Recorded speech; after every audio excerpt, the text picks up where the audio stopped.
Buenas noches para todos los presentes. Everardo Gutiérrez Rodríguez, ginecólogo oncólogo, aquí en nombre de SPOC. Nos complace una vez más conectar con ustedes en esta nueva jornada de docencia organizada por la Sociedad Panameña de Obstetricia y Ginecología. Debo recordar que durante más de 7 décadas la sociedad ha estado trabajando por ofrecer una educación continua, de calidad y actualizada para sus médicos miembros y demás profesionales de la salud afín que puedan estar vinculados con el cuidado y atención de la salud femenina. Quiero recordarles que pueden hacernos llegar sus preguntas a través de la misma plataforma Zoom y al final de cada presentación estaremos contestándolas y presentándoselas a los expositores. Hoy tenemos como panelistas a las doctoras Blexen Admadé y a la oncóloga médica, la doctora María Lim, colegas del Instituto Oncológico Nacional. Quiero darles la bienvenida y muchas gracias por apoyarnos en esta jornada de docencia. Y esta jornada de docencia es posible gracias al apoyo de AstraZeneca. Queremos agradecer también al licenciado Condado Uribe. No sé si quieren dar unas palabras de bienvenida, los panelistas. Conrado. Gracias, Everardo, por la introducción. Vamos a empezar, voy a ir compartiendo mi pantalla con esta primera presentación, que es cuál es el rol del ginecólogo en el diagnóstico inicial del cáncer de ovario. La idea pues de esta reunión es tratar de apoyarlos a los ginecólogos, a los médicos generales, en cómo hacer un diagnóstico inicial, cuándo operar oportunamente a una paciente y cuándo referir también oportunamente a una paciente que se presenta con una masa anexial. A compartir la pantalla. ¿Y todo?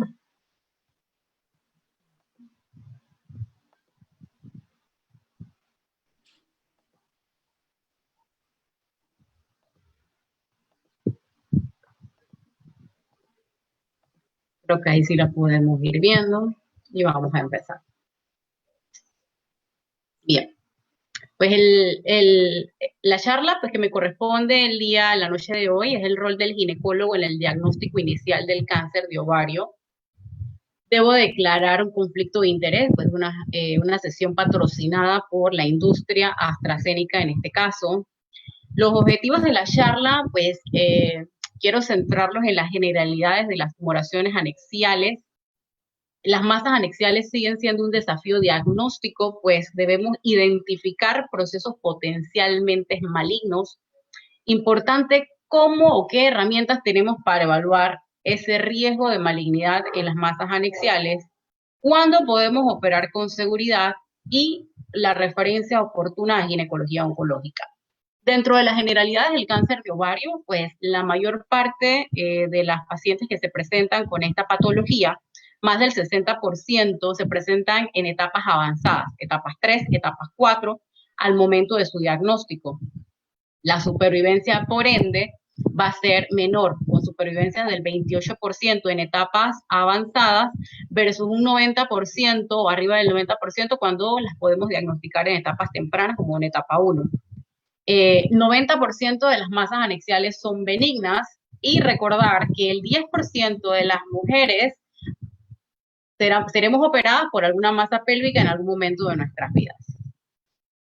La mayor parte se presenta en mujeres posmenopáusicas, como les había mencionado, arriba del 50% del diagnóstico se hace en etapas avanzadas.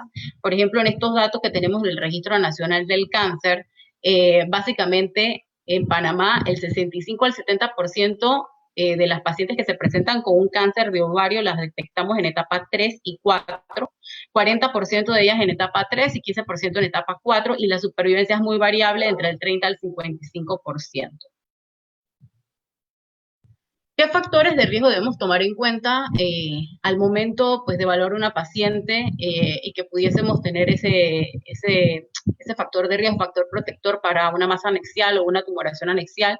Pues el factor de riesgo puede ser la edad, como les había mencionado. La mayor parte de las pacientes se presentan en la posmenopausia, nuliparidad, historia familiar de cáncer de mama, de ovario, de colon, la obesidad, pacientes que utilizan o han utilizado terapia de reemplazo hormonal, pacientes que han sido sometidas a uso de hormonas para procedimientos de fertilidad, el tabaquismo.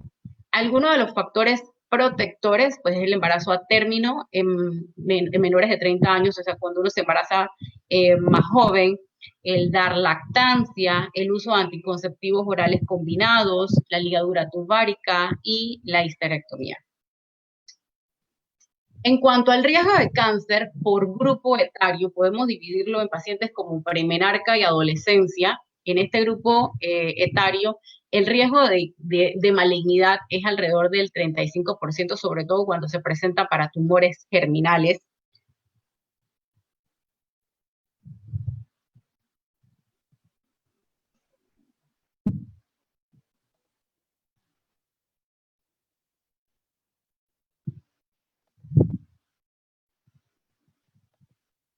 Denme un segundo.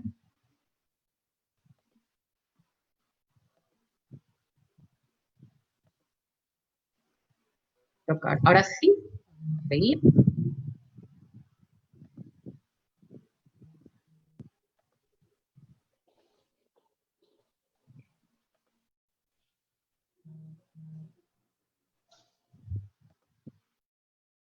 Ok, me disculpan. En la edad reproductiva, pues el riesgo del 5 al 10%. Y en la posmenopausia vamos a ver que va a depender de si la masa es mayor de 5 centímetros o es menor de 3 centímetros. Para masas mayores de 5 centímetros, pues vamos a ver que el riesgo es alrededor del 40 al 70%. Así que realmente hay que tener en cuenta este grupo etario. O sea, paciente que se presente en la posmenopausia con una masa arriba de los 5 centímetros, hay que recordar que podemos estar hasta ante un riesgo de malignidad. Vamos a ver.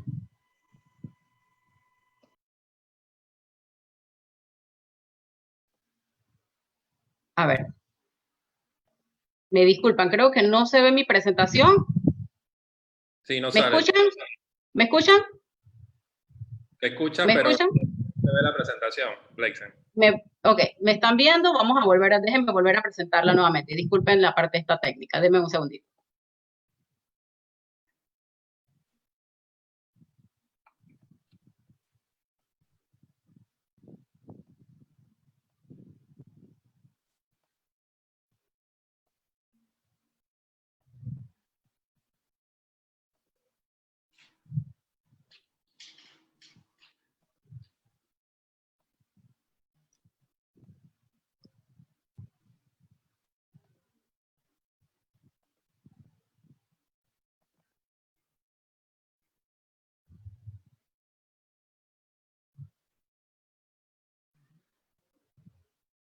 Creo que ahora sí vamos nuevamente. Se había cerrado algo acá en la pantalla.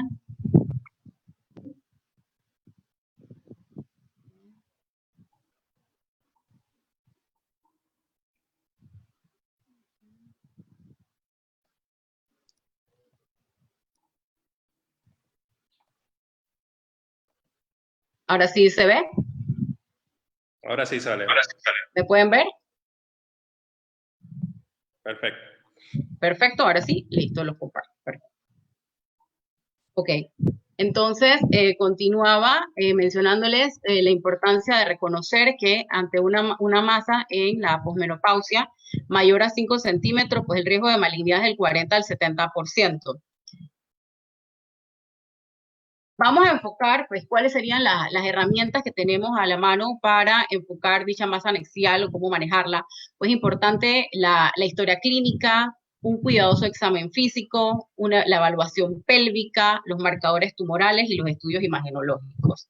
En cuanto a la evaluación pélvica, es importante describir la localización, tamaño, consistencia, forma, dolor a la compresión, si esa masa es bilateral, si ocupa el fondo de saco, si sentimos ese fondo de saco fijo, si tenemos hallazgos asociados como ascitis o síntomas gastrointestinales.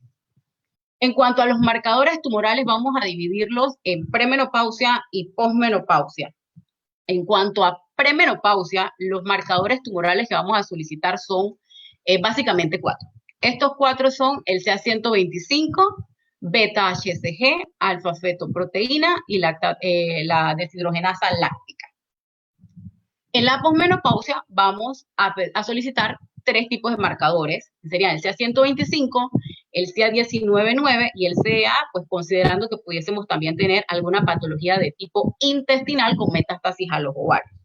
En la premenopausia, el hecho de solicitar beta-HCG, alfa-fetoproteína y la lactato deshidrogenásica, básicamente considerando los tumores terminales, que son frecuentes en este grupo etario.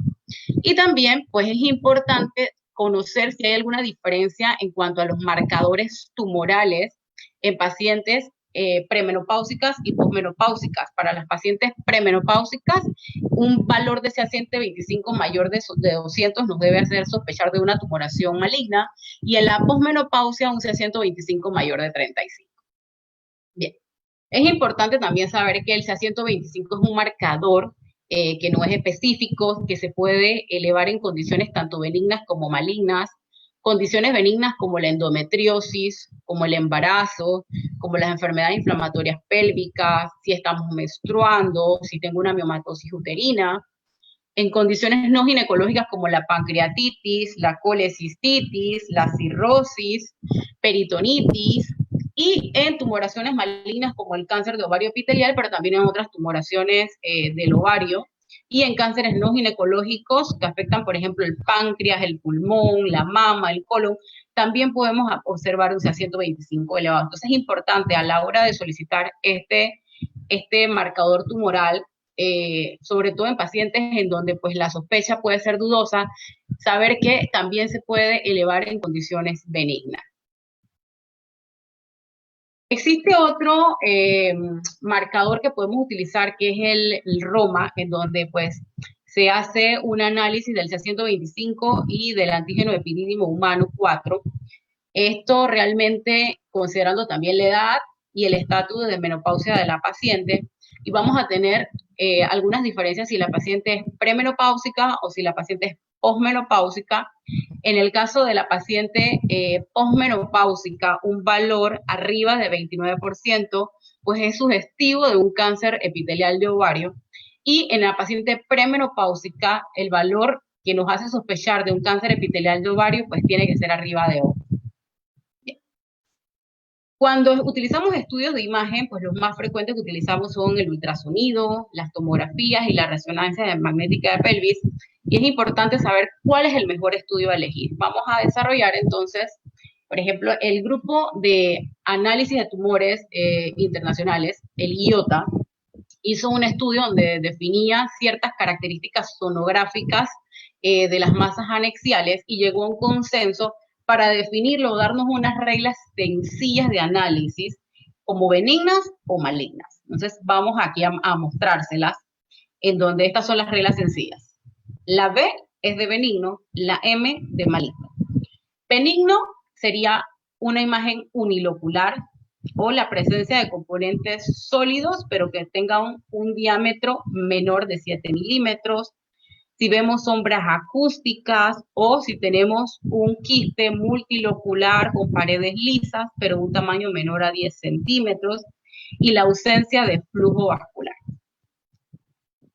Dentro de las reglas de malignidad sería tumores sólidos irregulares, si tenemos la presencia de ascitis, si vemos al menos dentro de la masa anexial 4 estructuras papilares, si vemos una estructura multilocular de bordes irregulares, sólida y con un tamaño mayor a 10 centímetros, y también la presencia de flujo vascular. Aquí vemos las imágenes, por ejemplo, para tener una mejor idea del análisis que hizo este grupo, el grupo IOTA, en donde vemos pues, una masa unilocular, la presencia de componentes sólidos, pero con algunos diámetros menores aquí, un componente sólido, pero menor a 7 milímetros, sombras acústicas, que sea multiloculado, pero menor a 10 centímetros, y sin flujo vascular.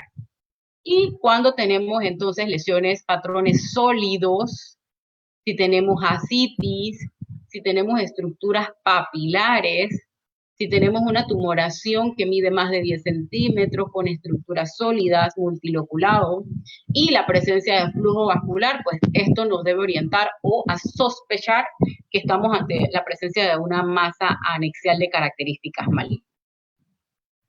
También pues ahora con la tecnología podemos bajar esta aplicación IOTA, en donde pues solamente colocando los datos del paciente, las características sonográficas, nos va a dar el riesgo, cosa que también nos puede ayudar a referir al paciente. Aquí incluyes la edad, el tamaño, el mayor diámetro de la parte sólida de la tumoración, cuántos lóculos tiene, las papilas, el valor de ese 125, si hay sombra acústica, si hay ascitis, y pues le das enter aquí a los resultados y nos va a tirar acá entonces el riesgo de malignidad. Bien. Así como para la mama tenemos una clasificación en la mamografía del BRATS, pues también para la imagenología ginecológica tenemos el GRATS. En este caso, pues se define un grado 1 para lesiones ovarios normales, donde no vemos ninguna masa anexial. El GRATS2 es una masa que es probablemente benigna, donde podemos ver aquí los quistes funcionales, un cuerpo lúteo, un quiste hemorrágico. El GRATS3 se refiere a una masa probablemente benigna, como un endometrioma, un teratoma, un quiste simple, un hidrosalping, un mioma o una enfermedad inflamatoria pélvica. Ya cuando llegamos al GRATS4 y 5, pues hay una probabilidad de malignidad mucho más alta. Si ustedes ven aquí, en el GRATS4 la probabilidad de malignidad es del 20% y en el GRATS5 arriba del 20%. Y en estos casos, aquí pues ellos sugieren que si tenemos un GRATS, bueno, obviamente el GRATS1 es un ovario normal. En el caso del GRATS2, pues una paciente que tenemos quistes funcionales o que tenemos un quiste hemorrágico, estas pacientes deben ser manejadas con un seguimiento ecográfico. Si tenemos un GRATS3, donde podemos ver endometriomas, donde podemos ver un teratoma, o sea, masas que generalmente son de características benignas, pueden ser manejadas con cirugía laparoscópica. Y en el caso de tener una puntuación de GRATS4 o 5, debe ser remitida al ginecólogo oncólogo. Otras modalidades ginecológicas, como les había mencionado, son la tomografía, la resonancia magnética, el PET-CT.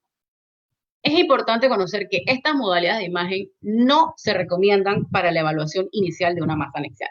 La masa anexial debe ser evaluada idealmente por un ultrasonido, una herramienta que es muy sencilla, la mayoría la tenemos en nuestros consultorios, y si no la tenemos, pues es bastante fácil darle la orden al paciente y que se lo pueda hacer en algún centro.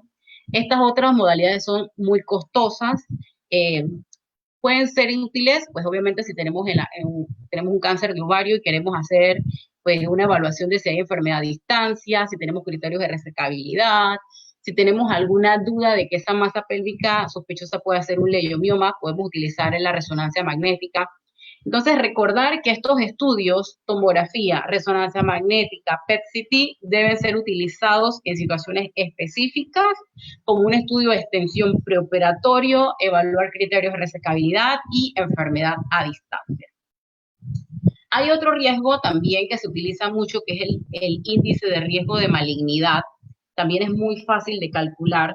Toma en cuenta tres valores. El primer valor es el del ultrasonido, el segundo valor es el estatus de menopausia y el tercer valor es el CA125.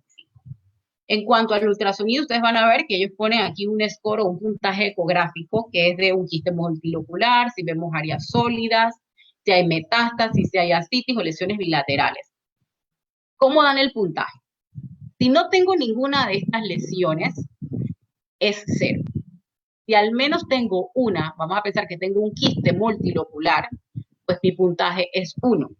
Pero si tengo más de 2 de estos puntajes ecográficos, mi puntuación es 4. Le voy a dar 4. Si tengo más de 2 imágenes en una masa. Si mi paciente es premenopáusica, el puntaje es 1, y si mi paciente es posmenopáusica, el puntaje es 3. Y a eso, entonces, lo voy a multiplicar por el valor de ese 125 que tenga en el momento en el que se le pida a la paciente. O sea, que realmente para calcular el índice de riesgo de malignidad, calculo el score o el puntaje ecográfico, que puede ser 0, 1 o 4, por el estatus de menopausia, que puede ser 1 o 3, y por el valor que tengo de ese 125. ¿Qué es importante aquí? Que si el valor es moderado entre 25 a 250, pues el riesgo de cáncer es del 20%. Y si el valor es arriba de 250, pues el riesgo de que tengo de cáncer es arriba del 75%. Es de una paciente que se recomienda en las guías que arriba de un valor del índice de riesgo de malignidad, arriba de 200, sea manejada por un ginecólogo oncólogo. Si el valor es menor de 200, pues puede ser manejado por el ginecólogo general. Bien. Ahora quiero darles brevemente un resumen de por qué es importante el ginecólogo-oncólogo ante una masa anexial sospechosa y el centro hospitalario. Y básicamente está dado por dos puntos. La posibilidad de realizar una cirugía citorreductora y el impacto que tiene la supervivencia. La cirugía citorreductora se define como primaria, secundaria o de intervalo, y vamos a centrarnos en la primaria y la de intervalo. La citorreducción primaria es aquella cirugía que hacemos antes de administrar quimioterapia. Y la cirugía de intervalo es cuando esta paciente consideramos que no tiene criterios para iniciar por cirugía y le damos primero quimioterapia no adyuvante, y luego la paciente recibe pues su cirugía y luego completa otros ciclos más de quimioterapia. La importancia de la cirugía citorreductora radica en que al remover grandes masas tumorales necróticas, ¿verdad?, pueden quedar pequeños implantes o microscópicos que hacen que el tumor sea más quimiosensible. Mejoramos el estado nutricional de nuestras pacientes e inmunológico, y también disminuimos clonas resistentes para disminuir en este caso la resistencia terapéutica.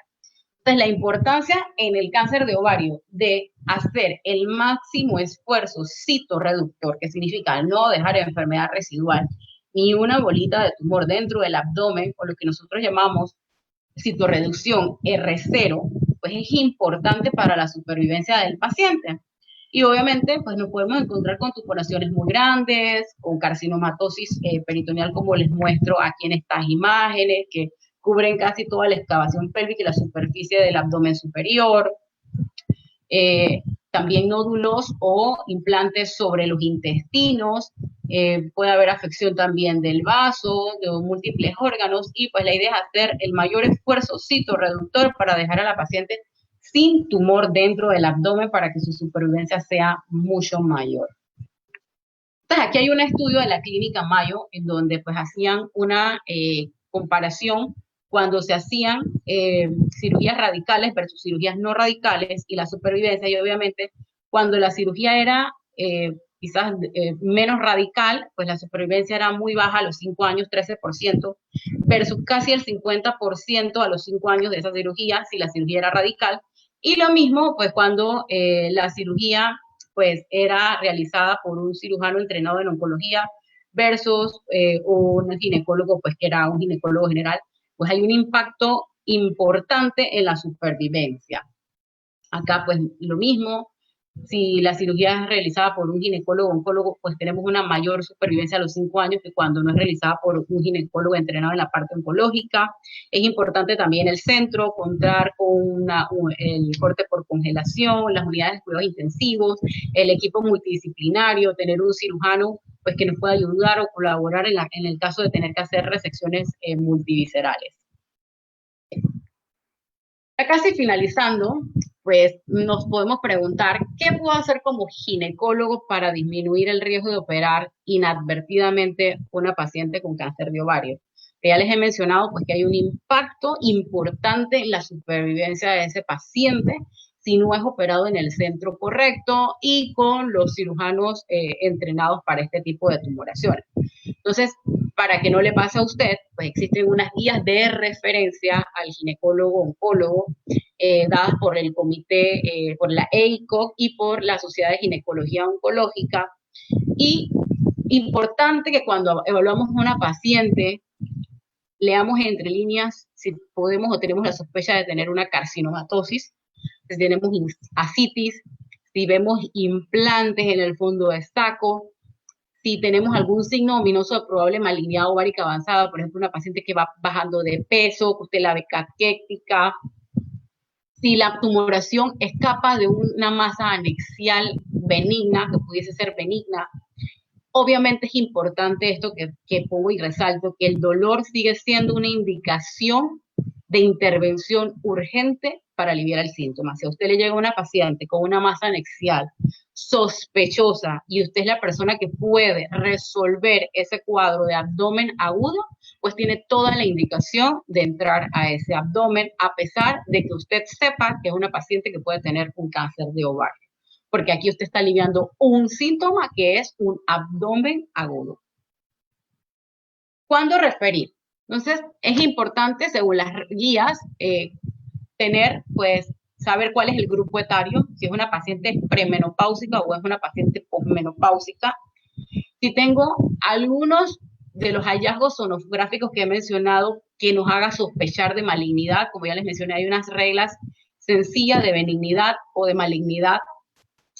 Si hay ascitis, si tengo una evidencia por ultrasonido de evidencia de metástasis abdominal a distancia, por ultrasonido, por tomografía.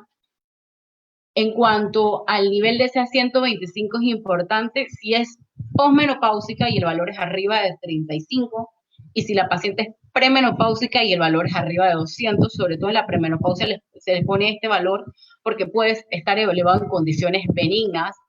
Si su paciente tiene algún riesgo familiar de cáncer de mama ovario y además está asociado a una masa anexial que es sospechosa, entonces son características que usted debe hacerlo sospechar de que esta paciente se beneficia de un manejo por el oncólogo.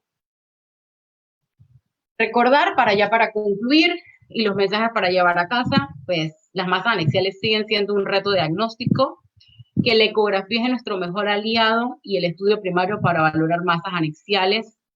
No olvidemos el uso correcto de los marcadores tumorales.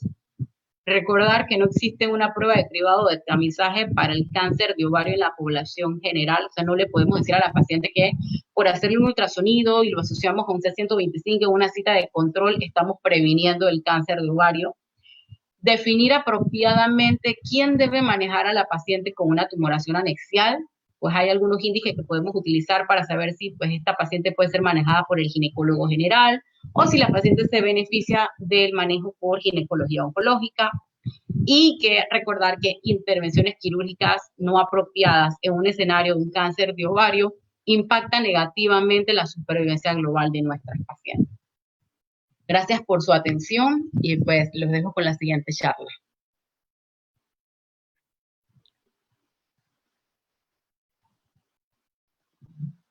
Muchas gracias, doctora Atmadé. Quiero recordarles que pueden hacer llegar sus preguntas en la sección del chat o de preguntas y respuestas de la aplicación Zoom y las responderemos al final de la conferencia de la doctora María Lim.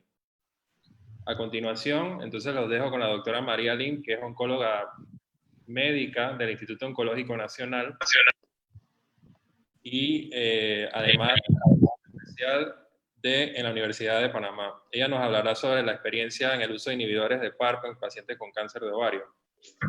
Doctora Lim, tiene la palabra. Hola, buenas noches. Espero que me puedan escuchar. ¿Se ve bien la pantalla? Excelente. Les doy las gracias por esta oportunidad para compartir con ustedes este caso clínico.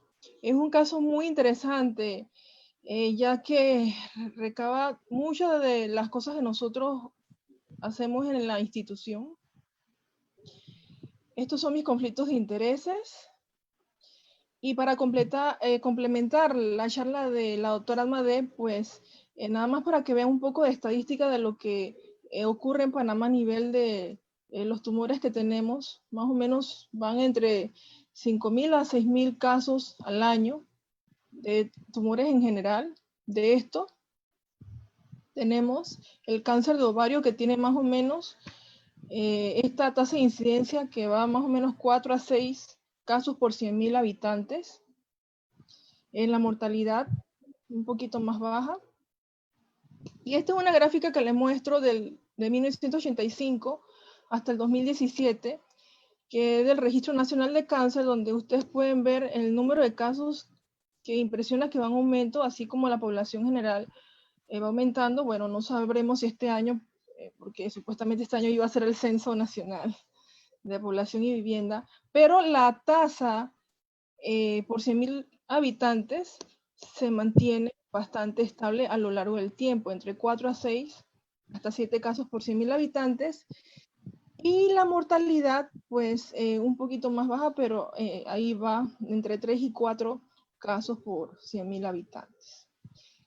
En el Registro Nacional del Instituto Oncológico Nacional, pues para el 2016 está en el 8º lugar, ustedes pueden ver ahí, más o menos son 76 casos al año, a veces sube un poquito más, dependiendo, ¿no? Y estas son las regiones de las provincias donde se mantiene el mayor número de casos entre Panamá, Chiriquí y los demás en provincias centrales y de las demás regiones. Este es un pequeño estudio que hicimos para el año 2011 donde tratamos de evaluar todas las neoplasias de ovario malignas para ese año y ahí pueden ver entonces que hay diversos, ¿no? Tanto tumores epiteliales y tumores germinales. Los que nos interesan son estos tumores epiteliales, el más frecuente pues, el seroso papilar de alto grado. Y pues ahí, con una mediana de 58.8 años, una deviación estándar de 14, tomando en cuenta pues solamente los tumores epiteliales. Aquí están por etapas, siendo la más frecuente etapa 3. Estas etapas aquí engloban las pacientes que tienen cáncer de ovario también germinales, pero si las sacamos del estudio solamente tenemos a las de cáncer de ovario epitelial, sí vemos que concuerda mucho con la literatura, donde estas pacientes se diagnostican sobre todo en etapas 3 y 4. Y este es el grupo de pacientes que pues vemos de los cánceres epiteliales de ovario, los serosos papilares de alto grado, aunque hay otras histologías como son los endometrioides, los mucinosos, de células claras y los de bajo grado. Cada uno pues tiene características de comportamiento clínico un poco variable y también de las alteraciones genéticas.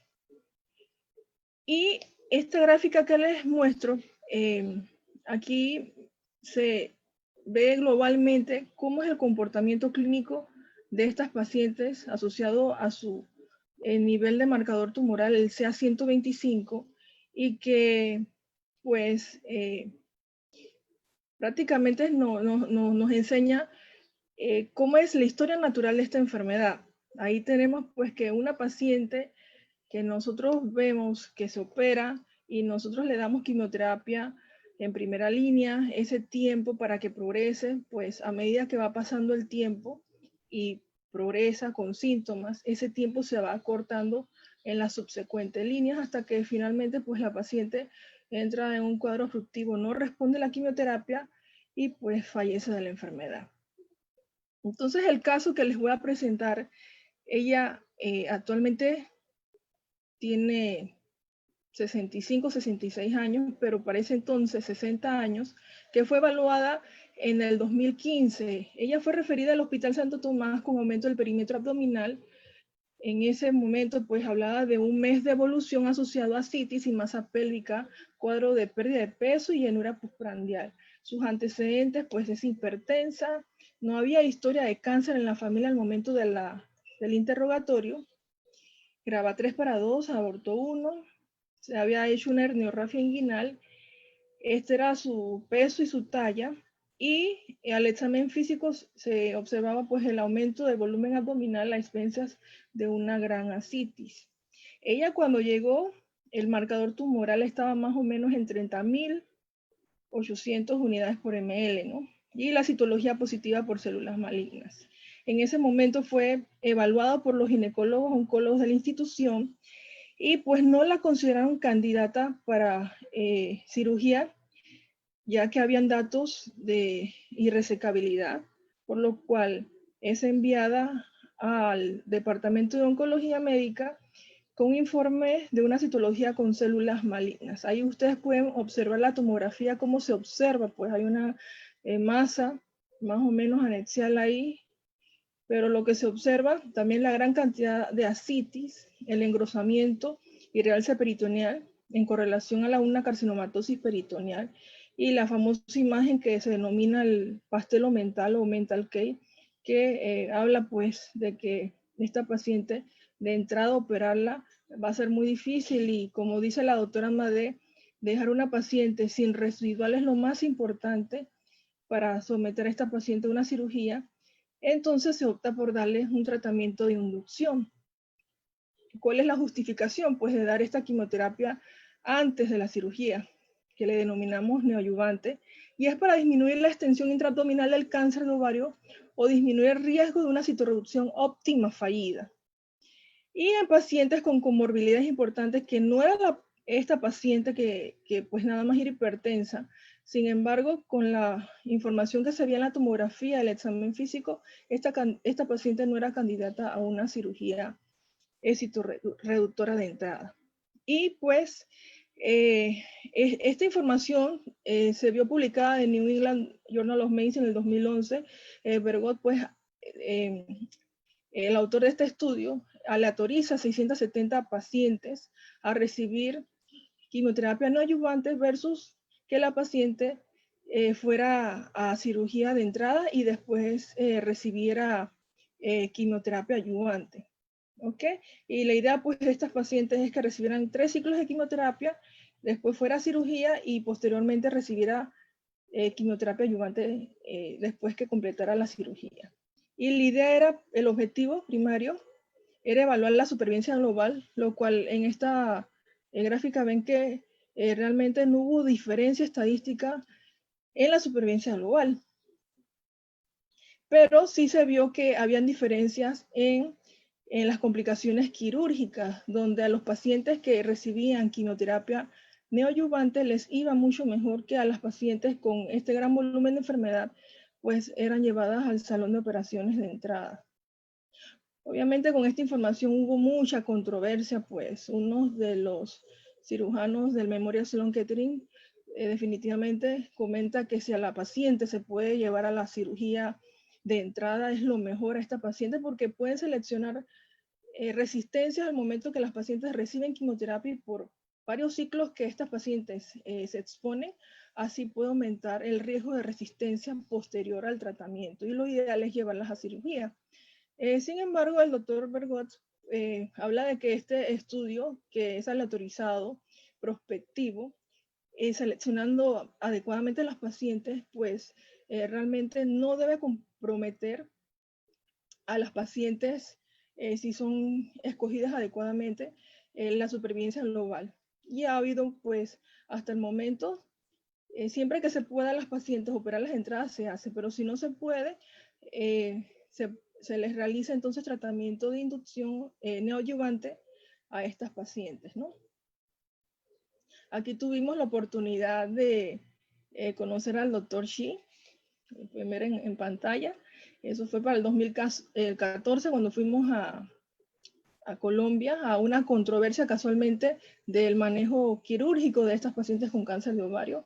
Y aquí el doctor Bergot. Posterior a la quimioterapia neoadyuvante, la paciente, en este caso por los tiempos quirúrgicos, aquí ven inicialmente cómo estaba la tomografía y cómo después con los 3, 4 ciclos, la paciente tiene una respuesta parcial. A ella se le lleva a cirugía y es operada el 4 de agosto del 2015, donde se le realiza una anexohisterectomía más omentectomía, más biopsia de las correderas periotocólicas, quedando con un residual menor de 1 centímetro, que es lo que se quiere, que es un R0, como dice la doctora Madé. Y en los hallazgos, en este caso, pues se les trae todos los anexos y el útero y se observa que efectivamente es un cáncer de ovario seroso papilar de alto grado. Estas son las imágenes de inmunistoquímica. Y aquí el diagnóstico histopatológico final.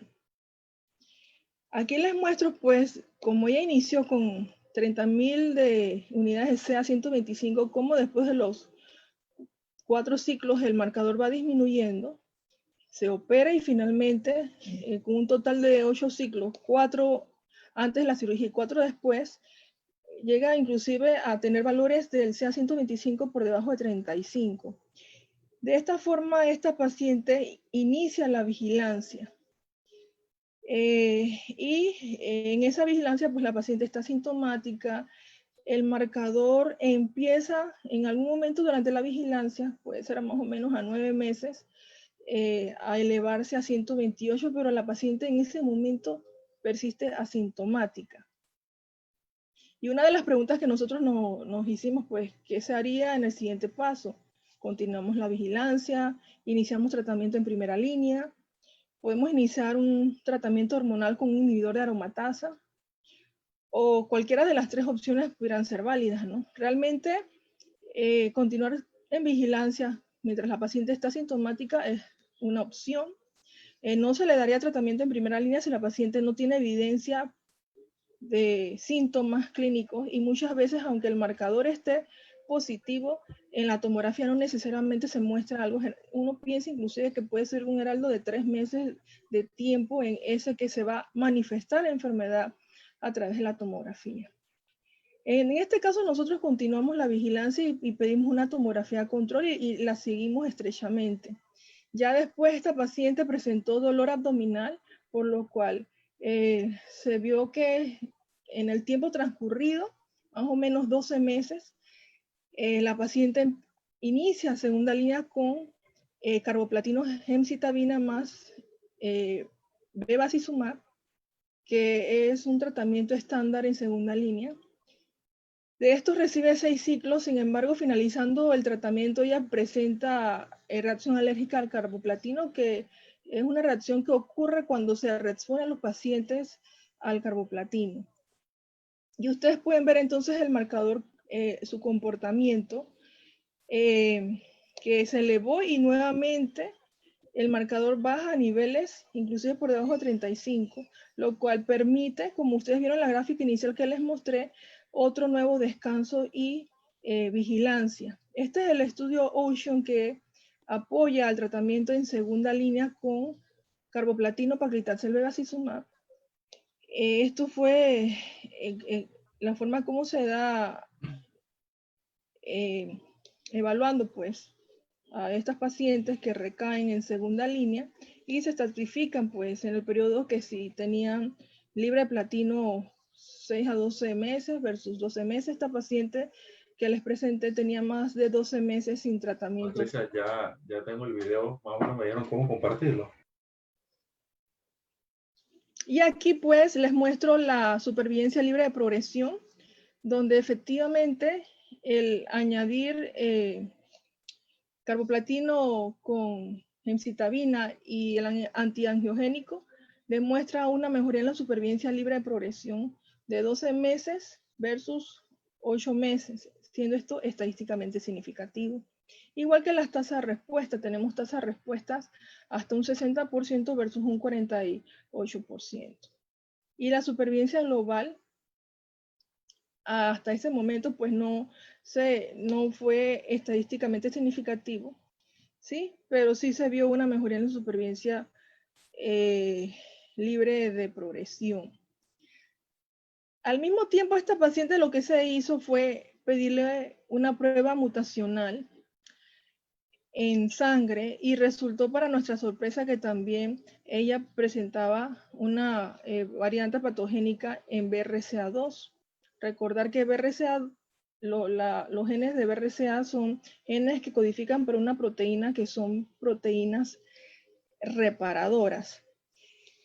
Y se ha visto que en cáncer de ovario, serosos papilares sobre todo, el porcentaje de mutación que puedan presentar estas pacientes pueden llegar hasta un 20%, tomando en cuenta tanto mutaciones germinales como mutaciones somáticas.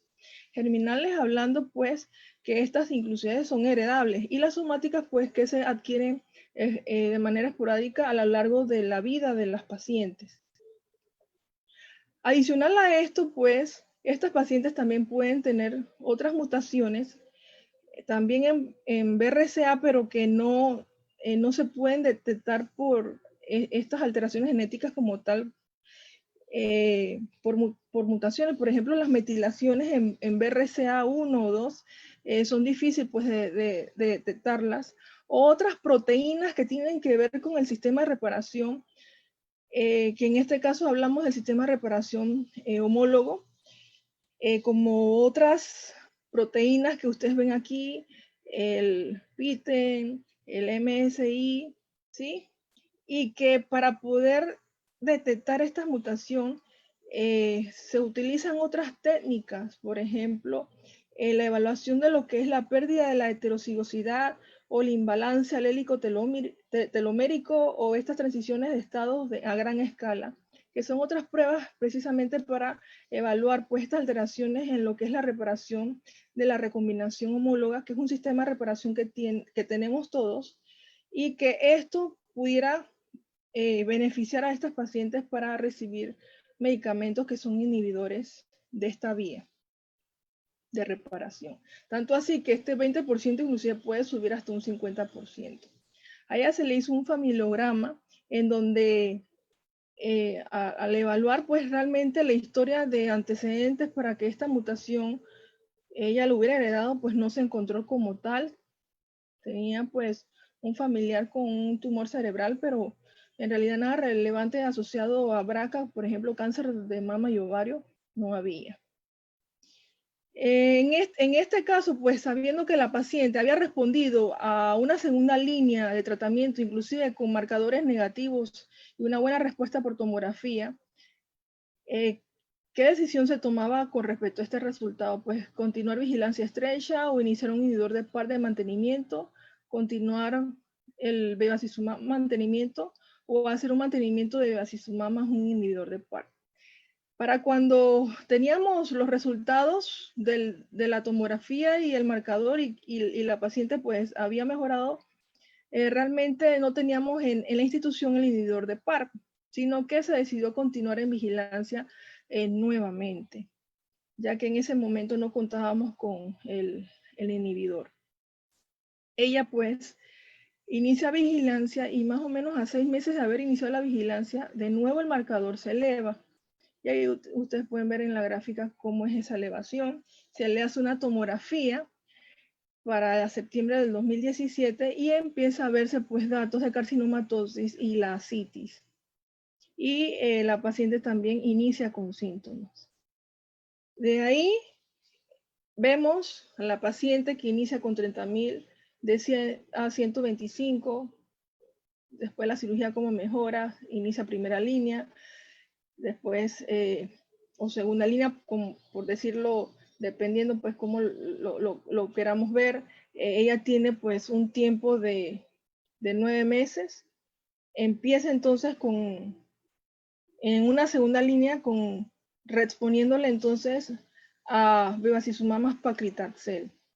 Y el estudio pues que apoya a esta decisión es este estudio de la Aurelia, donde se certifica a estas pacientes que han recibido 2 líneas de tratamiento previos a recibir pues este medicamento. No, en nuestra institución pues no lo recibió a dosis estándar de 15.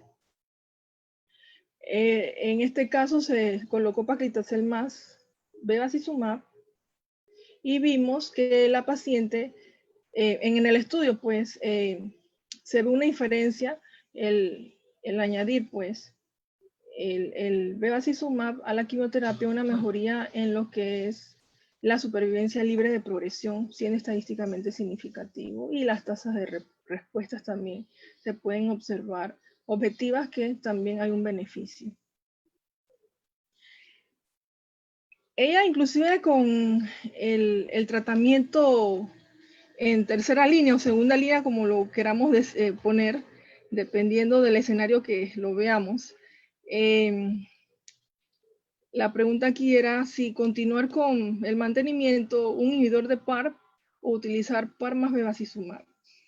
Para ese entonces se estaba haciendo el trámite para la entrada del inhibidor de PARP que en este caso en la institución cuentan con el olaparib. Sin embargo, el medicamento no llegaba. Afortunadamente, pues con la ayuda de AstraZeneca se logró conseguir algunas tabletas y la paciente, antes que ya en la institución formalmente las tuviéramos, ella empezó con el olaparib para septiembre del 2018. Y ella pues se mantuvo con el medicamento. ¿Qué es este medicamento? Pues como su nombre lo dice, es un inhibidor de la vía del PAR, que tiene que ver con la reparación homóloga en el daño al DNA. Recordemos que el DNA se puede alterar, o sea, el daño que puede recibir, ya sea por agentes químicos, luz ultravioleta, cosas externas, inclusive por replicar una célula, pues puede mantener un daño a nivel de su DNA. Estas alteraciones pueden estar dadas en un sentido de una sola cadena o de dos cadenas. Generalmente, pues, en las pacientes que tienen BRCA positivo, ya de por sí tiene un defecto en lo que es la reparación de doble cadena.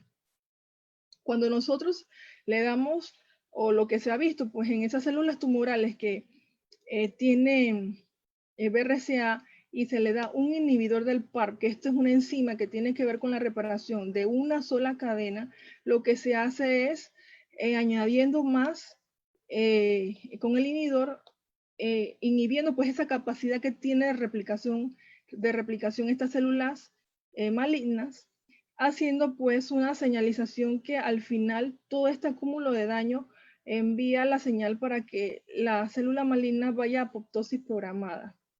Este daño causado por el inhibidor de PAR se le denomina letalidad sintética. Y es lo que hace pues que en estas pacientes que tienen mutación en BRCA1 y BRCA2 no puedan reparar este daño causado por este inhibidor de PAR, porque si estas células estuvieran BRCA funcionando, realmente el inhibidor de PAR no haría su letalidad sintética y pues no serviría el medicamento. Y de hecho, pues se vio pues la capacidad de este inhibidor para estas pacientes que tuvieran pues la mutación en BRCA1, BRCA2 y en otras proteínas que tienen que ver con la reparación homóloga. Y ustedes pueden ver entonces su mecanismo de acción. Que si no se repara pues la célula maligna o estas células malignas van entonces a muerte celular programada. Y es prácticamente lo que les muestro, es la misma información que estamos comentando. Entonces, este estudio que les muestro es bastante interesante porque fue uno de los primeros pasos donde se vio la actividad de olaparib pues, en pacientes con cáncer de ovario con BRCA mutado en línea germinal. También tenemos mutaciones germinales no solamente en cáncer del ovario, también se ha visto en mama, en páncreas y próstata. Y en este estudio 42 pues se vio que estas pacientes que tenían la mutación respondían y ya habían recibido múltiples líneas de quimioterapia, ¿sí? Y que obviamente después de una tercera o cuarta línea probablemente no había más nada que ofrecerles. Se ensayó con este medicamento y se vio pues que de estas pacientes habían pacientes que respondían y se mantenían estables por bastante tiempo, tanto así que la FDA aprobó el uso de este medicamento en las pacientes que tenían mutación en BRCA, ¿sí? A pesar de las líneas de tratamiento que habían recibido. Y ya entonces, con esta información del estudio 42, se hace un estudio también fase 2. En este caso se ensaya el utilizar el medicamento, ya no 3, 4 líneas, sino que hubieran recibido 2 líneas previamente, igual que tuvieran pues la mutación en BRCA. Bueno, en este caso creo que eran cáncer de ovario de alto grado, ¿sí? Y después se estratifica se estratifican si las pacientes tenían la mutación en BRCA, porque eran pacientes de cáncer de ovario seroso papilar de alto grado. Y ustedes lo pueden ver. Y cuando se compara con placebo hay una diferencia, ¿sí? De 8 meses versus 4 meses, esto siendo estadísticamente significativo en relación a la supervivencia libre de progresión. Y cuando ellas observan a las pacientes con cáncer de ovario, BRCA mutado, ven esa mayor diferencia en el beneficio de este medicamento durante el mantenimiento después de 2 líneas de tratamiento. Y aquí entonces sí se establece pues que hay un subgrupo de pacientes, aquí hablan de 11% que han pasado ya varios años y ellas siguen manteniendo esa respuesta al tratamiento. Y a pesar de esto, había un grupo de pacientes que no tenían la mutación en línea germinal, sino que eran silvestres. Tal vez estas pacientes tendrían alguna metilación en el gen y también el gen estaba silenciado y su proteína pues no era funcionante para la reparación.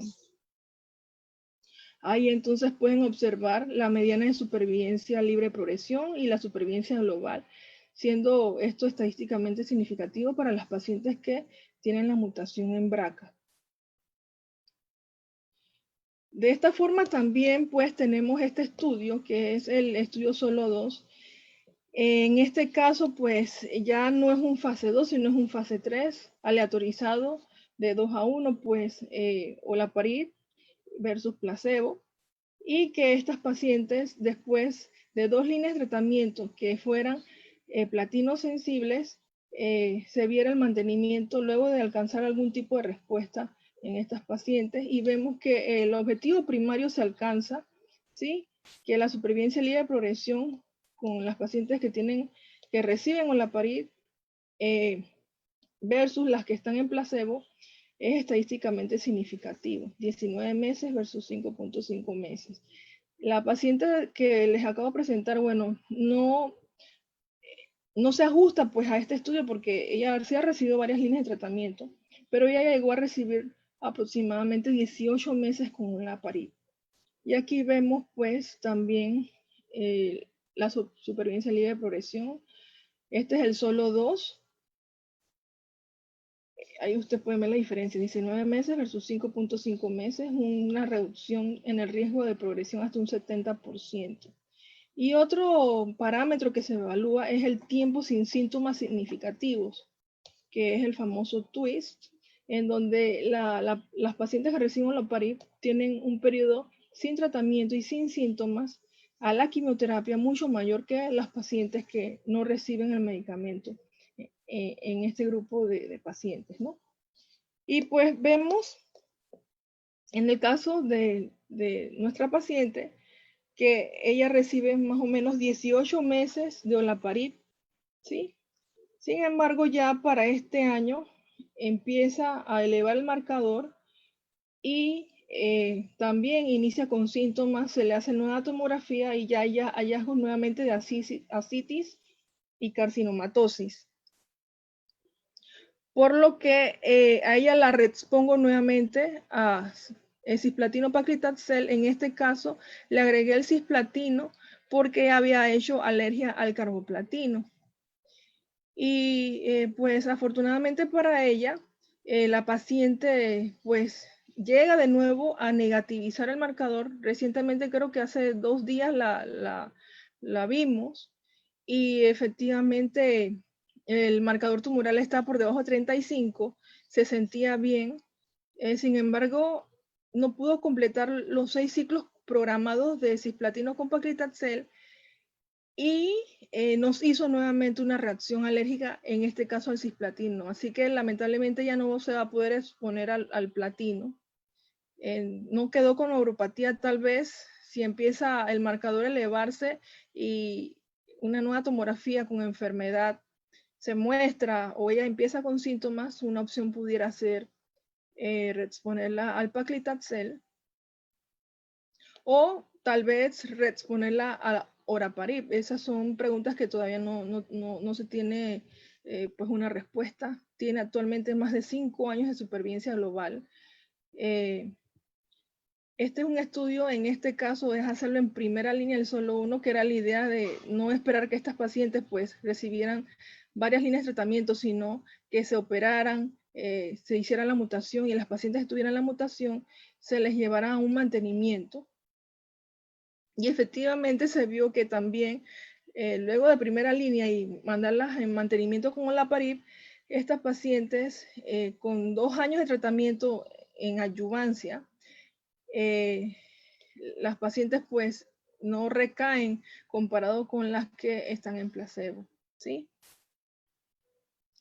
Por lo que este es un medicamento que se puede utilizar en cualquiera de las líneas de tratamiento siempre y cuando tengamos idea que efectivamente estén mutadas, sobre todo en línea germinal.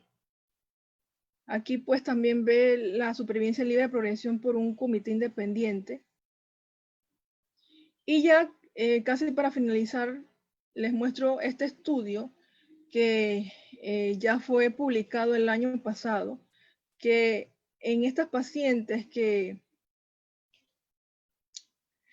en primera línea habían completado también el tratamiento con carbopaclitaxel, no solamente era olaparib, sino agregarle bevacizumab al tratamiento de mantenimiento.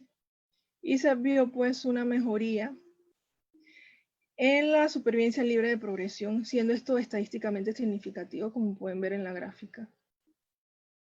E interesantemente, aquí se hizo la estratificación también de las pacientes que tuvieran mutación en BRCA o las que tuvieran alteraciones en lo que era la reparación homóloga.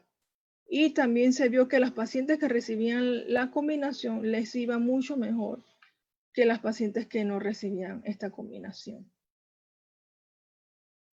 Y aquí, finalizando, les muestro la línea del tiempo de cómo han sido los avances en cáncer de ovario, sobre todo para lo que son los inhibidores de PARP, y que la historia pues no culmina ahí, pues ahora se está ensayando también el utilizar los inhibidores de PARP en estas pacientes, no solamente mutadas, BRCA mutadas, sino evaluando pues también las alteraciones en lo que es la reparación homóloga, como les comenté, y combinar pues estos inhibidores con una inmunoterapia, por ejemplo. Ustedes pueden ver acá, hay datos preclínicos que demuestran que hay un tipo de efectividad o eficacia y que podemos combinar pues, por ejemplo, este estudio fase 2 que está corriendo y se ve pues que las pacientes ya en varias líneas de tratamiento llegan a tener algún tipo de tasa de respuesta.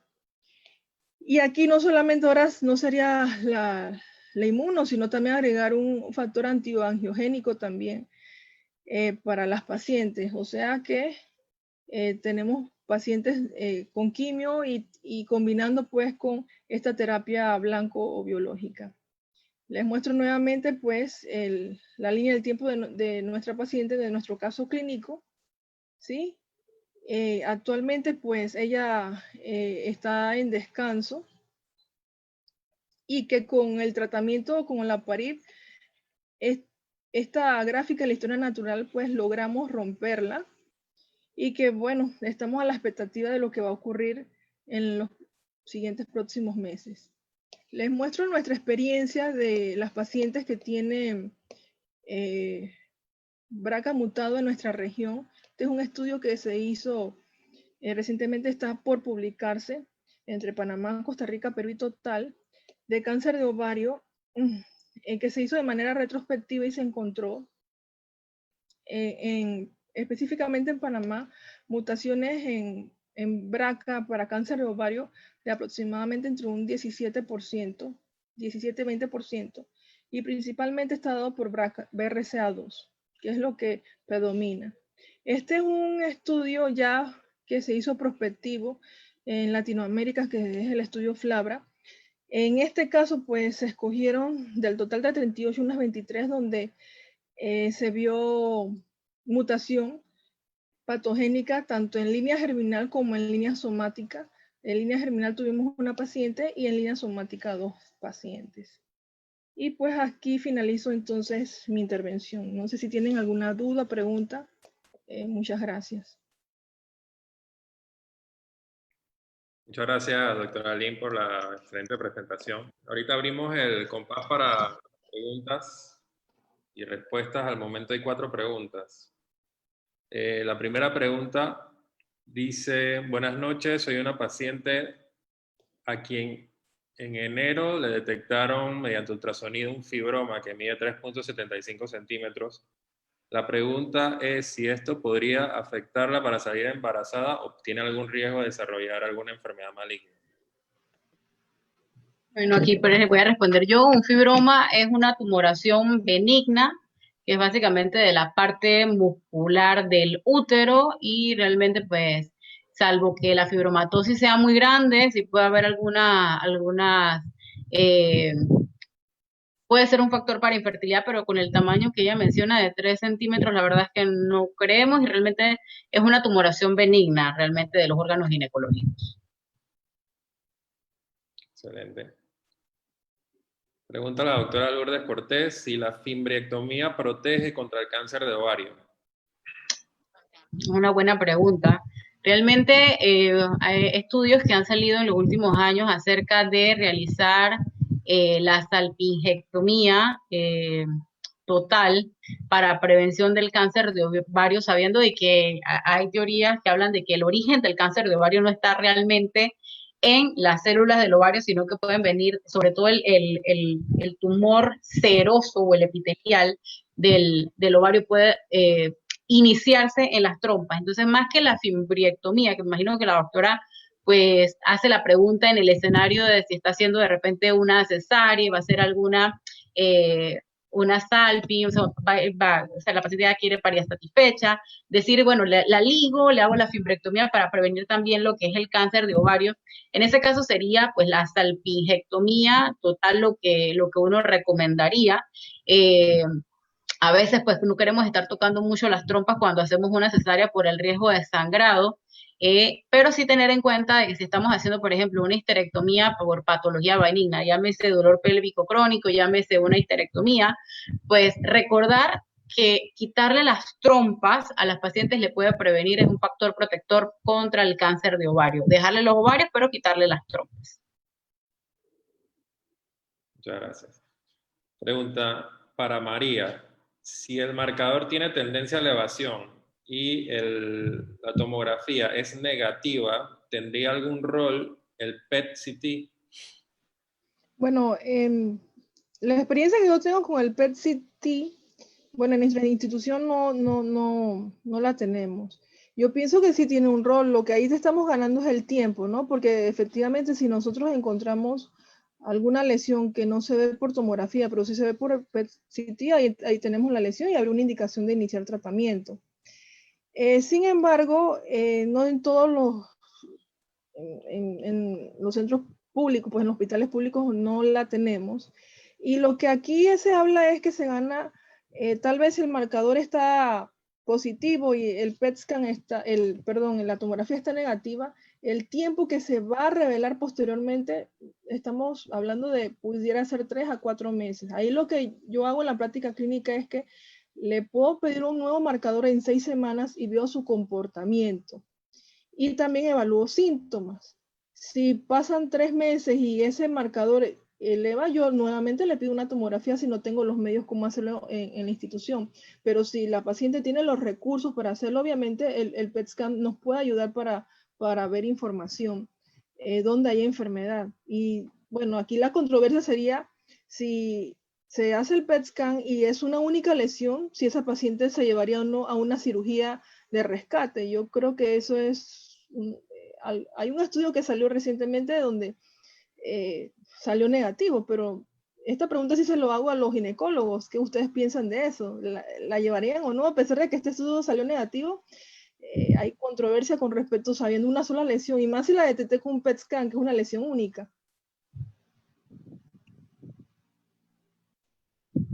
Blake, no sé si quieres comentar algo sobre la pregunta. La verdad es que, sabes que son casos que hay que discutir y básicamente cuando son eh, decisiones controversiales, realmente yo creo que no podemos tomar la decisión una sola persona. Generalmente nos reunimos entre el equipo de ginecología oncológica, oncología médica, con todos los que intervengan y tomar la mejor decisión, pero realmente pues eso que mencionas es bastante controversial de hacer una cirugía en ese escenario, María. Realmente habría que discutirlo y valorar realmente si hay un beneficio de ofrecer una cirugía en ese plan, en ese escenario. Y ahorita la controversia sobre reducción secundaria, ¿no? Parece que la indicación es únicamente los serosos de alto grado que tengan una enfermedad quimiosensible que hayan sido sometidos a una cirugía de citorreducción R0. O sea, es un grupo bastante selecto de pacientes con recurrencia única resecable. Entonces, bueno, hay que ver un poquito más de información allí, ¿no? La siguiente pregunta, relación del cáncer de ovario con el síndrome de ovario poliquístico. Okay. Bueno, realmente no se describe en la literatura que haya alguna asociación con el síndrome ovario poliquístico y el cáncer de ovario, pero sí me gustaría aclarar algo del síndrome ovario poliquístico que probablemente no esté relacionado con el cáncer de ovario, pero con otro tipo de patología, por ejemplo, con las hiperplasias endometriales, que es como un crecimiento del endometrio, que es la parte de adentro del útero, y este crecimiento desordenado del útero que se produce pues en estas pacientes que tienen síndromes de ovario poliquístico, que tienen a veces amenorreas o a veces sangrados abundantes, puede conllevar en el futuro a tener un cáncer de endometrio. Entonces, no está descrito la asociación con un cáncer de ovario, pero sí está descrito la asociación con el cáncer de endometrio, que es la parte de adentro del útero. Para la doctora Lynn, en el caso que se presentó,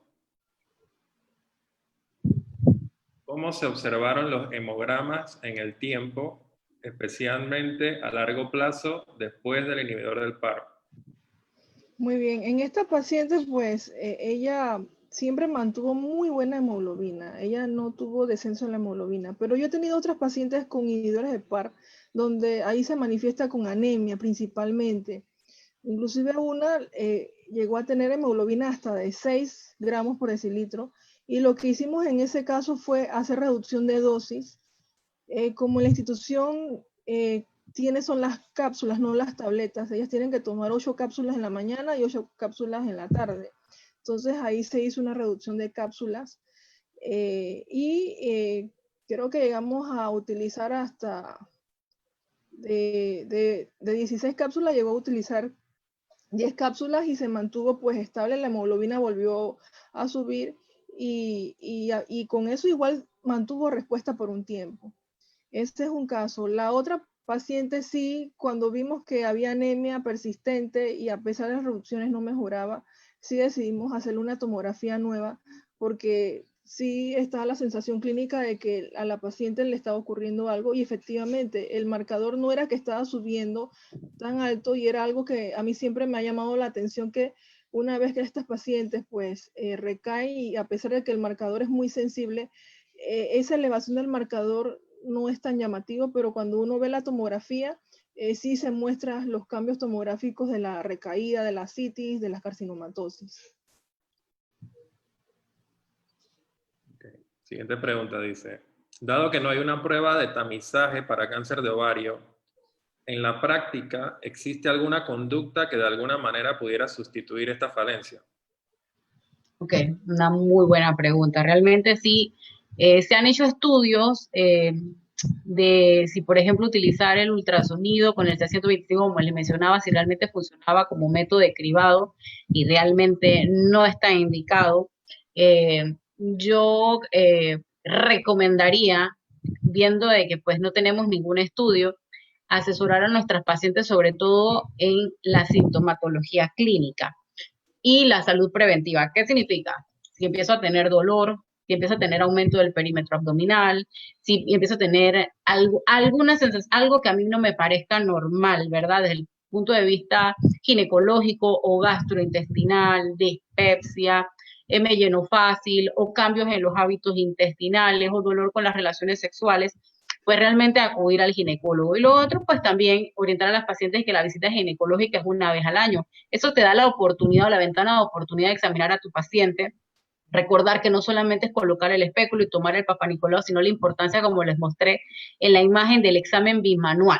El examen bimanual es importante, tocamos los órganos ginecológicos, se mueven, no se mueven las áreas anexiales, y obviamente pues si se le puede ofrecer el ultrasonido, pero siendo honestos con el paciente, de que el ultrasonido no previene que te vaya a dar un cáncer de ovario, o sea que realmente si tú ves unos ovarios normales no significa que probablemente en 6, 7 meses o en un año no tengas una patología ovárica porque le estás haciendo el ultrasonido.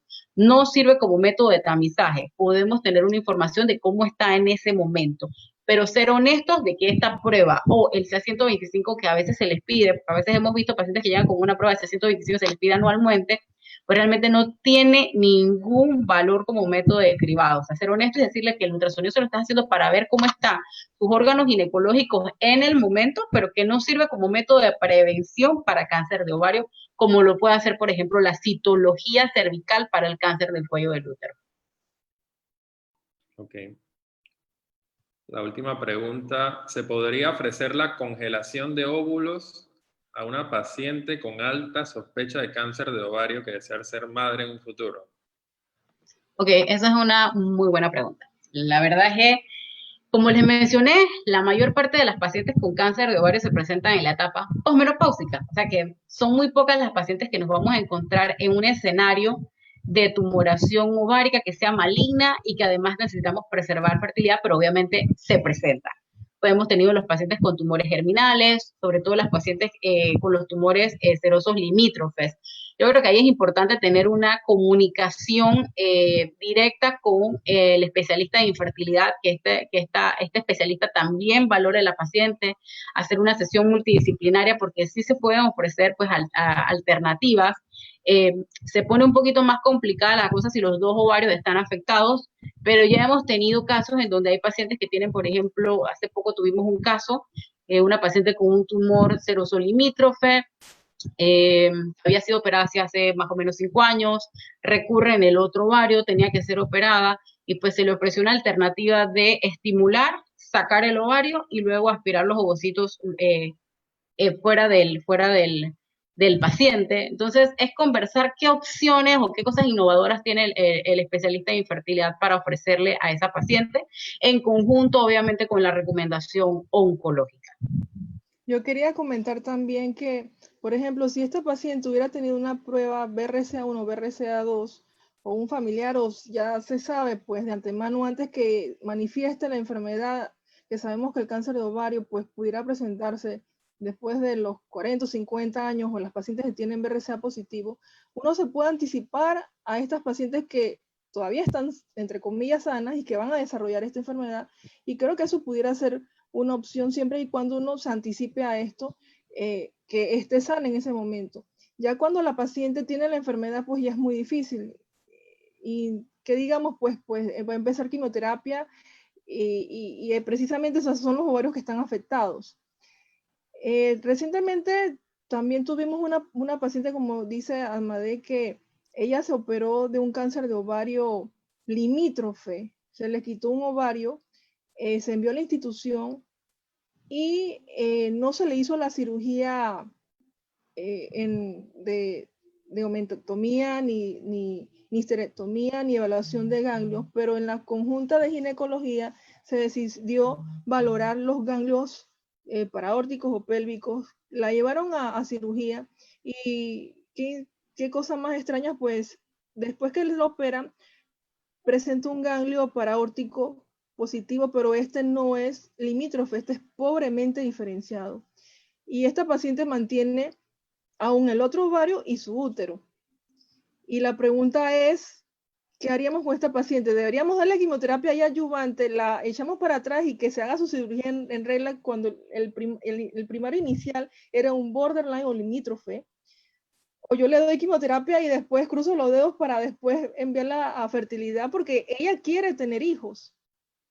Y ese es un caso que nos toca y la decisión pues no es tan fácil y pues no somos conscientes tal vez de eso. Ahí sí no tuvimos la oportunidad de que interviniera el ginecólogo de fertilidad por la premura de que había que iniciarle adyuvancia a esta paciente.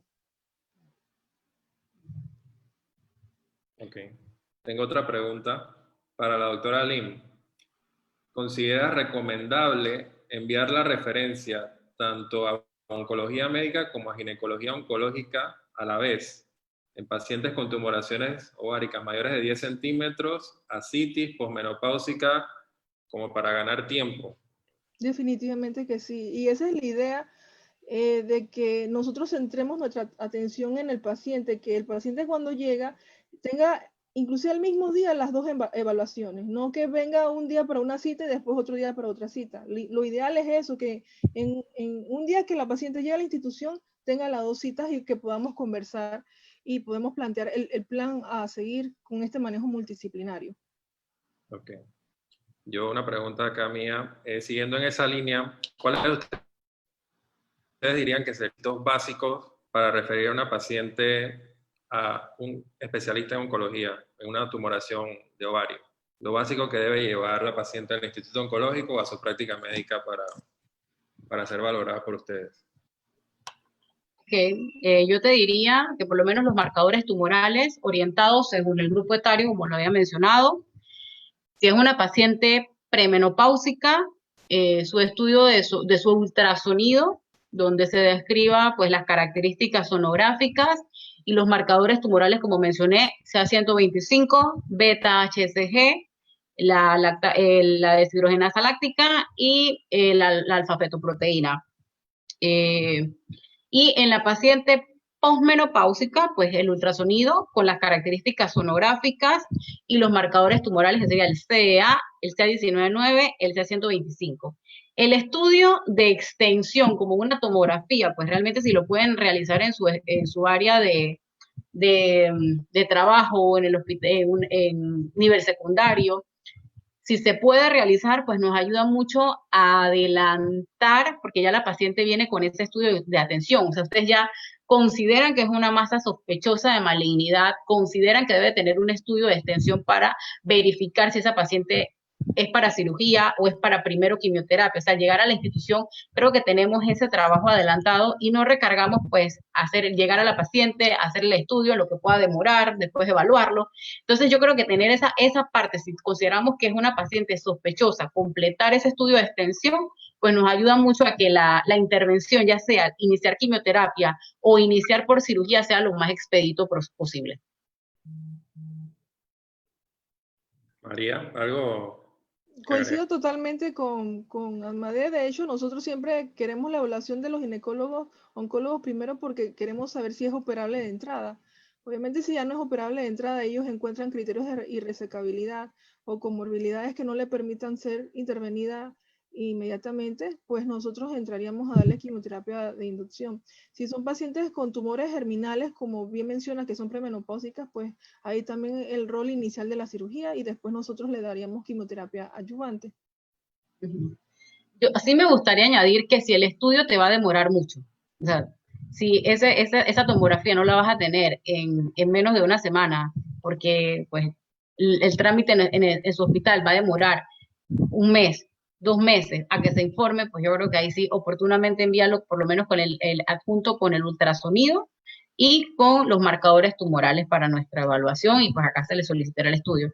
Pero si está la posibilidad de hacer un estudio de tomografía con premura, pues realmente pues sí nos apoya para evaluar el estudio de extensión, enfermedad a distancia, criterios de resecabilidad.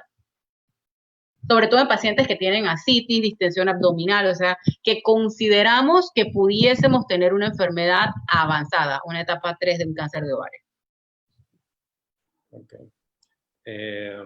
Doctora Almadé, tú mencionaste varios índices de riesgo en tu conferencia, el índice de riesgo de malignidad, el ROMA, algunos criterios de referencia que hay en diversas sociedades médicas. ¿Existe uno que se comporte mejor que todo? ¿Alguno de elección para referir al ginecólogo oncólogo?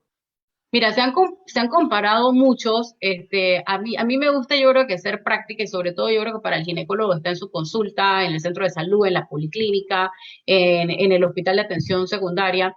Hay que ser práctico. Entonces, por ejemplo, yo me quedaría con ultrasonido, con las reglas básicas de IOTA. O sea, para mí eso de las reglas del benigno, maligno, y con esas 5 imágenes de cómo se ve algo maligno y cómo se ve algo benigno, Yo creo que eso se graba mucho en el cerebro, o sea, se graba en tu mente de qué te parece benigno, qué te parece maligno, y lo de los marcadores tumorales. No me enredaría mucho con lo de los índices, porque, por ejemplo, Roma, nosotros lo tenemos en el oncológico, no sé si lo tenemos disponible en otros hospitales, inclusive, pues a veces puede ser un poquito difícil o costoso encontrarlo a nivel privado. Y el índice del riesgo de malignidad, ponerse a multiplicar, de repente se te fue la fórmula, no la tienes, se te olvidó, no te acuerdas que si es 1, 4, 3. Entonces yo me quedaría con el valor del marcador tumoral, sobre todo el CA125, más de 200 premenopáusica, más de 35 posmenopáusica, y mis reglas sencillas y básicas del IOTA. O sea, no me aprendería ningún índice de riesgo porque no lo veo realmente clínicamente que te diga, bueno, este es un valor, si te puedo ayudar, utilizaría el índice de riesgo de malignidad, que me parece como el más sencillo, tratando de que sea aplicable a la práctica clínica del ginecólogo, o sea, utilizar lo más sencillo para referir oportunamente. Me quedaría con reglas de IOTA, los valores del CA125 y le añadiría pues el índice de riesgo de malignidad si no se olvida. Perfecto. María, ahí vimos también la importancia de conocer la parte genética de las pacientes en el tratamiento de esta enfermedad y también para recomendaciones finales. ¿Tú qué recomendaciones tienes sobre esa parte? La asesoría genética en el cáncer de ovario, ¿en qué momento es necesario? ¿Todas las pacientes? ¿En qué momento? Específicamente en cáncer de ovario, la idea es hacer el test del BRCA o inclusive otras alteraciones que tienen que ver con la reparación homóloga, porque ya se está hablando que pueden tener alteraciones hasta un 50% en cáncer de ovario, ya sea de manera, esta alteración en línea germinal o en línea somática. Por lo que toda paciente con cáncer ovario que llega a la institución, lo recomendable es hacer una prueba genética por lo menos en BRCA, ya sea germinal o somática. Si la paciente tiene mutación en línea germinal, ya se sabe que esto es hereditario. Y ahí nosotros la enviamos con la otra línea, que es el médico familiar, que se encarga de evaluar a estas pacientes y dar las recomendaciones. Hace un familiograma, como ustedes vieron en el caso clínico que les presenté, y ella pues da recomendaciones también para otro tipo de tumores. Obviamente eso es lo ideal. El problema son los costos de estas pruebas a los otros familiares, hacerlas extensivas, y ya se hace incluso más controversial, pues qué tanto de estas pruebas, si se hace y se presentan y estos familiares la tienen y no tienen síntomas y quieren aplicar, por ejemplo, a un seguro de gastos médicos, un seguro de vida. Entonces aquí viene la controversia, porque eso creo que no está muy bien regulado en nuestro medio. ¿Qué sucedería en ese caso? Entonces creo que hay cosas que todavía debemos regular o mejorar, y tal vez anticipar y prever, pues, sobre todo a los familiares de estas mujeres que presentan pues la mutación. Excelente. Ahorita no hay más preguntas. Yo quiero agradecerles a ambas por la excelente conferencia que dimos hoy. No sé si tienen algo más que agregar o quieren decir algunas palabras al público. Bueno, yo espero que la conferencia de hoy haya servido, pues, sobre todo para añadirle un poquito al ginecólogo eh, algo que pueda utilizar en su práctica clínica, que sea de utilidad. Eh, Como les puse ahí, cuando uno meterse en problemas o en un saco o un par de gatos adentro, entonces, y sobre todo pensando que hay que ofrecerle lo mejor a las pacientes, porque pues ya vimos que si no se opera en el centro adecuado, con la persona, por decirlo así, entrenada para ese tipo de cirugías, impactamos la supervivencia de esa paciente. Y recordar que ese paciente podemos ser nosotros mismos, así como nosotros queremos que nos maneje la mejor persona, la persona correcta para esa patología, pues saber cuáles son las claves para referir al paciente oportunamente, y obviamente que podemos operar pues lo que tenga pues criterios de benignidad. Yo quería añadir que le agradezco por la oportunidad a AstraZeneca y también a la Sociedad de Ginecología por esta oportunidad de pues también presentar los avances que hay en oncología médica, que a pesar del diagnóstico de cáncer, pues no todo está perdido y a pesar de tener una enfermedad metastásica, ya ustedes han visto cómo el cáncer en estos tiempos se ha cronificado, siendo una enfermedad que la podemos tratar por varios años y que estas pacientes pues también pueden desenvolverse y hacer su vida normalmente a pesar de los tratamientos que están recibiendo. Quiero ceder ahorita un espacio al licenciado Conrado Uribe, es representante de AstraZeneca, quienes tuvieron la amabilidad de patrocinar esta sesión de hoy. Conrado. Sí. Muy buenas noches. ¿Me escuchan? Sí. Sí. Sí. Buenas noches a todos. Primero que todo, agradecer, doctor Berardo Gutiérrez, a la Sociedad Panameña de Obstetricia y Ginecología por permitirnos participar en este webinar, rol del ginecólogo en el cáncer de ovario. Felicitar definitivamente a la doctora Atmadé por excelente exposición, igual a la doctora María Lynn. De parte de AstraZeneca, pues como bien lo mencionas, la doctora, estas pacientes con cáncer ovario, poder ofrecer esa esperanza, ofrecer esa calidad de vida, y como mencionó la doctora Lee, pues hoy en día contamos con la Imparsa, que es nuestro inhibidor PAR para esas pacientes con cáncer ovario, ¿verdad? Alto grado seroso y con la mutación BRCA. Entonces, si me permiten, doctores, sí quisiera compartir un pequeño video, si nos permiten. Permítanme un poquitito.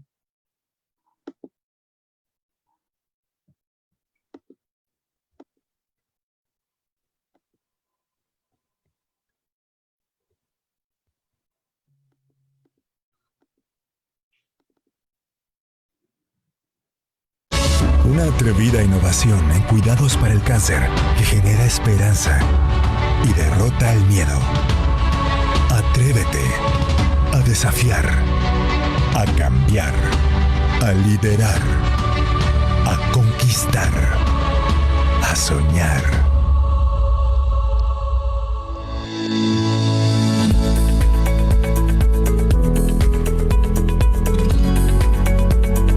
Bueno, como han visto, el gran beneficio del tratamiento con olaparib es debido a que tenemos un biomarcador que es la mutación de BRCA.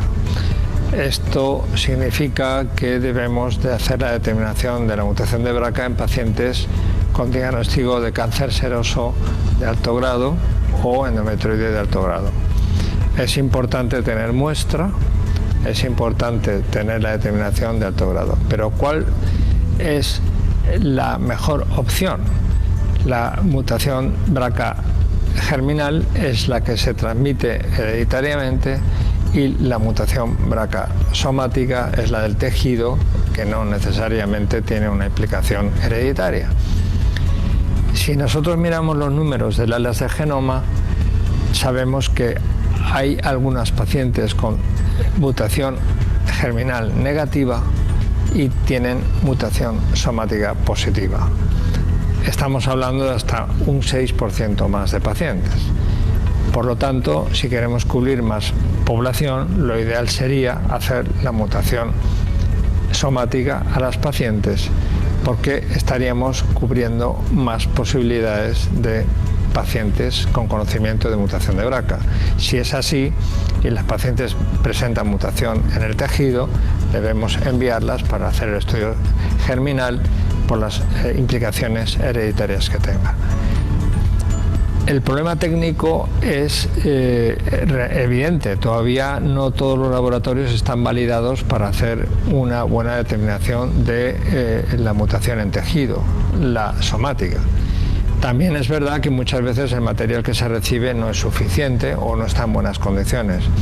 Por lo tanto, tiene más limitaciones, pero tenemos que trabajar fuerte para conseguir que podamos determinar la mutación en tejido de manera preferente, la mutación somática.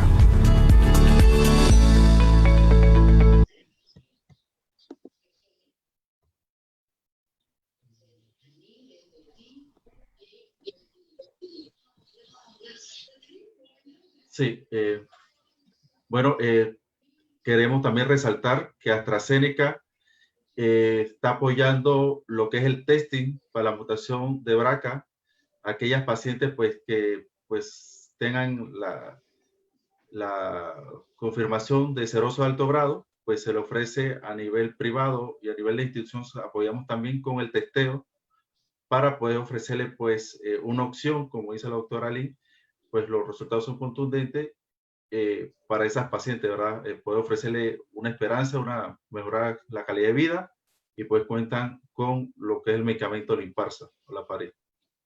Bueno, doctor, definitivamente muchas gracias por la oportunidad de poder acompañar y apoyar a la sociedad en este tipo de jornada. Muchas gracias. Muchas gracias, Conrado. Muchas gracias a los expositores de parte de la Sociedad Panameña de Ginecología. Quiero recordarles que estas actividades se están desarrollando con frecuencia de parte de la sociedad y están diseñadas tanto para los profesionales de salud o personas afines o público en general que esté interesado en los temas que se estarán desarrollando. Esto lo vamos a tener publicado en las redes sociales de la Sociedad Panameña de Obstetricia y Ginecología, que es @SPOC-Panamá en Facebook, @SPOC-Panamá en Instagram, donde se anunciarán todos estos eventos y otros adicionales. Además, yo quería comentarles que SPOC va a realizar el congreso anual, esta vez en forma virtual. Serán 3 días de educación médica continua a través de una plataforma de realidad virtual inmersiva. La información sobre este evento y sobre inscripciones están en la página www.spocpanama.org. Entonces, les deseo una feliz noche a todos. Muchas gracias por su atención, a los expositores nuevamente, Conrado, AstraZeneca. Gracias. Gracias. Gracias y buenas noches. Buenas Chao. noches a todos. Gracias. Bye. Hasta luego. Bye.